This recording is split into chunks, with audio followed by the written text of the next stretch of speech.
Jones. I'm with Waste Loop, and today I'm here with Danielle from Sage Mountain Natural Foods. And we're here to talk about sustainability in her business and how Sage Mountain really fills a particular niche in our community. So, Danielle, can you tell us a little bit about how you started to get into owning the business of Sage and how long you've been doing that?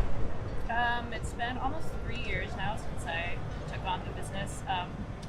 The store had been here for almost 20 years. Before that, Susan Schwartz started it back in the late 90s. And I got interested in purchasing Sage Mountain. I was farming for about 18 years in the valley here, and have always been connected with food and passionate about food and organic farming, sustainability, that kind of thing. And when I found out Susan was selling, I had a lot of visions on where the business could go, how it could grow, how we could support more local farmers, how we could offer more food to the local community. Opened a deli. We've made a lot of changes in the past 2.5 years, basically just asking the community what they wanted to see as far as more healthy food choices. So we put a deli in and are just constantly looking for more yummy and healthy food items. We've been buying from more and more local farmers over the years too, and as that produce part of our business has grown, it's amazing how much produce we've been able to move to customers from our local farmers, which, being from a farming background, makes me probably the most happy. Yeah, that's amazing. Being able to source locally and keeping that circular economy in such a small community is huge. So sourcing locally from local farms is one big aspect of sustainability. What are some other things at Sage Mountain that you all do to work towards sustainability or waste reduction? One big thing we do in the deli is we compost all of our food waste, and any food waste from, any produce food waste, we first, if it's still edible, give it to the food bank. We have a free produce bin, and then we compost it out at our farm after that. So none of that goes to waste. It goes back into the soil to grow more good food. Another thing that I feel is very important, especially now as a lot of stores are closing their bulk sections because of COVID, we've kept our bulk section open just to cut down on one-time use containers and plastic containers.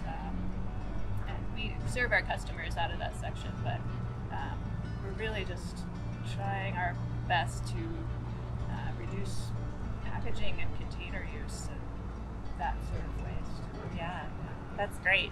And I noticed that you are one of the only businesses in town that utilize the Leavenworth Recycling Center as well. How has that been, finding kind of outlets for things that you can't reuse in the store? It's been tricky. It takes a lot of work to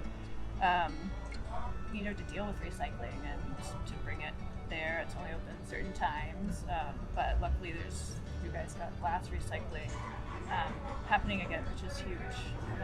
It felt horrible to throw away so much glass for that short period of time. That has been a huge resource for recycling most of our waste. Our biggest challenge right now is our deli containers. Because of COVID, it's hard to source containers anyway, and then just finding containers that will keep food fresh, but is either recycled. A lot of those containers, you can compost them, but not unless you have a municipal composting facility, which we don't have yet. So that's been a challenge. We're still, working on that, trying to make that part of the business more sustainable. So as you have gone through these challenges and learned a lot of lessons along the way, I'm sure, do you have any recommendations for other local businesses that might be interested in thinking about this bigger picture of sustainability, and where would you recommend starting for them? Yeah, if they don't recycle, I feel like that's a great easy spot to start with just setting up, recycling bins that are marked and easy for your employees to use. That's probably the easiest one. As far as recycling food waste, it is hard if you don't have a connection with the community to someone that has a farm or compost, but I think that's worth pursuing too, because there are a lot of people with gardens here. You could probably call any of the local farmers and they might be willing to take food waste as well. Yeah. So obviously you have an inside because you have the farming background and you still farm a bit, correct? Yeah, a tiny bit. I'm trying to make my life more sane, less busy. That makes sense. Haven't figured it out yet, but that's the plan. Yeah. So for businesses, maybe restaurants that don't have that connection with local farms, would you recommend them going to the farmers market, or how do new folks maybe make those connections? I think the farmers market is one of the best ways to make those connections, because you can not only meet farmers to see if they could take your waste, but also meet farmers that you might want to buy product from for your restaurants or your store. The farmers market this year is a little different socially, but still a great way to make connections. And yeah, that's where you'll see a wide range of our local farmers. That's one spot, yeah. Nice. And so looking at the future of Sage and what you've already been able to accomplish, what are some of your next goals? What's your vision for Sage? Like you said, when you came in, you had a lot of ideas being a community member and a farmer. So what's next? Maybe even despite COVID. Yeah. COVID has kind of, made things a little more muddier, I guess, looking into the future. For now. One thing we were wanting to do before this and still want to do at some point is offering classes for our community, hopefully some store tours eventually, with a class attached to that on how to cook on a budget, how to, meals for children, family, easy family meals, that sort of thing. So just bringing the eating together and recipe part of the community back into the store once we can do that again. That's great. I love that vision. And so we have tips for businesses and what to look for at Sage. As a consumer walking into the store, what can we do to be more sustainable and to maybe think about shopping with waste reduction in mind? One big thing is we do encourage customers to bring their own bags. A lot of stores now are not allowing people to bring their own bags to shop in. We are still allowing that. We're doing it the cleanest way possible. So we, as a business, since we're the size we are, we we take advantage of that to vet companies as best we can to only buy from companies that have good ethical practices, good sustainability practices, environmental practices, treat their workers well. So that starts with the local farms that we buy from, and also goes to the larger companies. We research them as much as possible. It's hard because things are constantly changing. Companies are being bought by other larger companies. But it's our mission to really only support companies that are making decisions that will create a healthier earth going forward. So as a customer, you can feel good about buying what we have here because we've already taken the time to look into those companies for you. It's such a huge. It's not just buying healthy food for you and your family, but it's also buying these products. It's making a choice to take care of the world environmentally, socially, and ethically.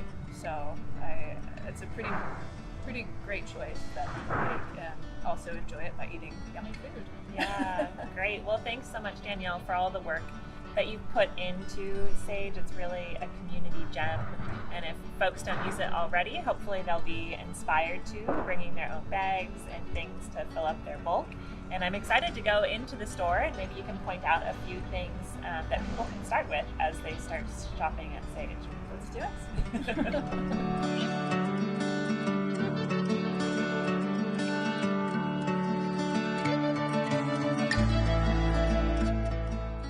Look, here's one of our local farmers. Hi. Just made a delivery, fresh produce. Welcome to our produce area. It looks like you have things to kind of get people started on their waste reduction already, with bags and these produce bags. I, for one, love them because they're breathable and you can put them right into your refrigerator. But this is great, and this has changed since you've owned it, correct? Yeah, this used to be all the health and beauty products actually, and I wanted to make more room for produce and real food. So, and you can see as you look around too, all these red tags are highlighting produce that we buy from local farms. So right now, through spring and fall, we really have a lot of local produce, which is great. The winter is a little more tricky. That's great, and it says which farm that each of them are from. So if you're interested in getting in touch with them, then maybe you could find them as well. Yes. Yeah, that's great. Yeah. Well, some of these farms are at the farmers market. Most of the fruit is from Chelan. We get it from Brownfield Orchard, which was the first to certify organic in the state back in the 80s, I think it was. Wow, Yeah. very cool.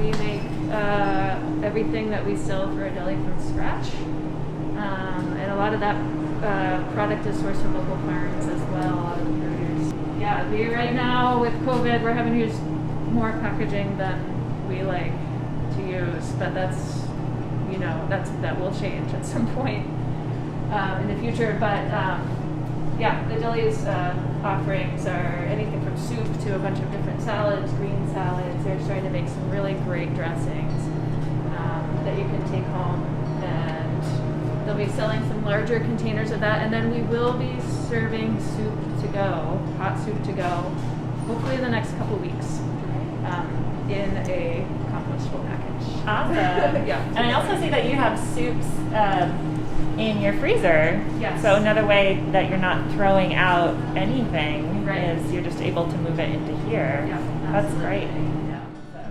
So I did bring some reusable containers. I'd love for you to kind of show us how we go about filling these up. Yeah, let's go to the bulk section. Come on in here and see what we've got. I'll let you guys in. Okay. And do you still have popcorn? We do. Would you like some popcorn? Yeah.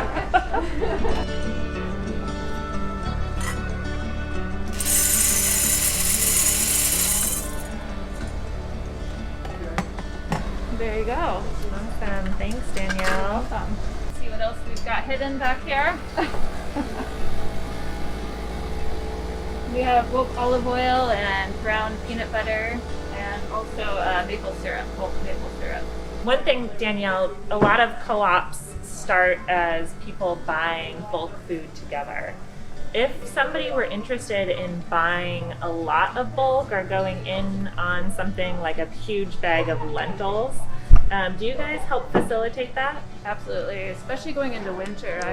I think it's a great idea if you've got a space, a dry, cool space to store some bulk goods. You can buy rice, beans, lentils, popcorn, flour, anything we have in our bulk section and more in 25 to 50 pound size bags. You get a better price deal that way. We give you a deal on that. You get 15% off. And if you're a business, you actually get 25% off if you buy in bulk from us. Wow, awesome. Great way to save packaging. Yeah, that's huge. Great. Well, thanks for your time, Danielle, and I look forward to coming back and exploring all of your products here. Yeah, thanks for coming.